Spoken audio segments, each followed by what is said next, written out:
Our Region's Business is sponsored by PNC for the achiever in you. Our Region's Business. Innovation, transformation, momentum, improving our communities and driving technologies that will shape our region for generations. The collaboration that brings vitality, prosperity, and life to living. Stay with us for the coming half hour as we examine in depth our region's business. Now, here's your host, Bill Flanagan. Today on Our Region's Business, risks to your corporate reputation and how to protect it. Plus, our rising star among our region's medical device companies, cardiac assist. But first, we know the Marcellus Shale is big. Many are convinced it's a game changer for our region. Now, the U.S. Chamber of Commerce's Institute for 21st Century Energy is rolling out a major shale economic impact study.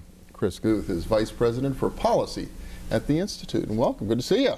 Great to be here, Bill. Thank you. So how big are we talking? Do you have numbers that have come out of this? Oh, absolutely. I mean, right now, as it stands, our studies has estimated that there's about 103,000 jobs in Pennsylvania right now that are supported exclusively from the shale development. Now, these are people that might be out working on the rigs, but also the companies that are selling goods and services to Absolutely. them as well, right? I mean, it's the engineering firms, the architectural firms, as well as the people who support them. I mean, you travel the state as I have over the last year. There are a lot of areas where you can't even, you go to Williamsport, you can't even get a hotel there because there's such an influx of workers, and so they're building new hotels, and that creates jobs.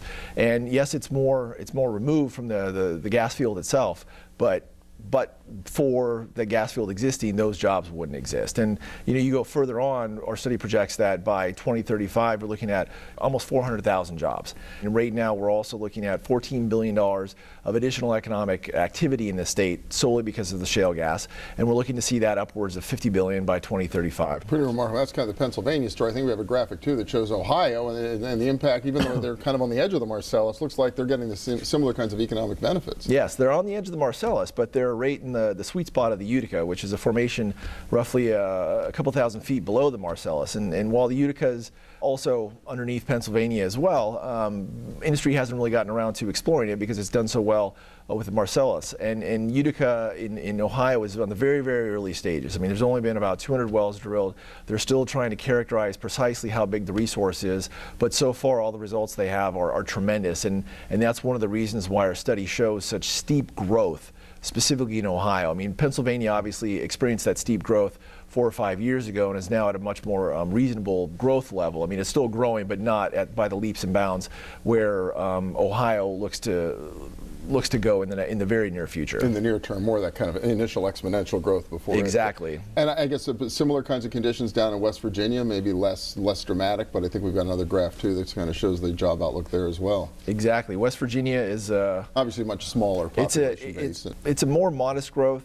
The crux of it is that industry is moving from all over the region to that sort of sweet spot right here in southwest Pennsylvania, a little bit of eastern Ohio, a little bit of northern Panhandle, West Virginia, because that's where the liquids are. I mean, obviously the industry has been, to some extent, a victim of its own success in that they've brought so much natural gas online that the market's been glutted, the price has plummeted, and now they can't drill new wells economically. I mean, I think everyone believes that as the economy recovers and as we find new ways to use this gas, that demand is going to increase, that price will get back up, and we'll see more exploration. But right now, industry is focusing on the liquids, and there's a lot more liquid plays, the natural gas liquids, the things like butane and the like, as well as the oil itself. I mean, there's oil as you move further west, especially into the Utica, into Ohio, and those liquids bring a lot better return. What kind of other issues are out there that we're going to have to address if we really want to make the most of this asset? Well, I try not to get involved in state politics or legal matters, but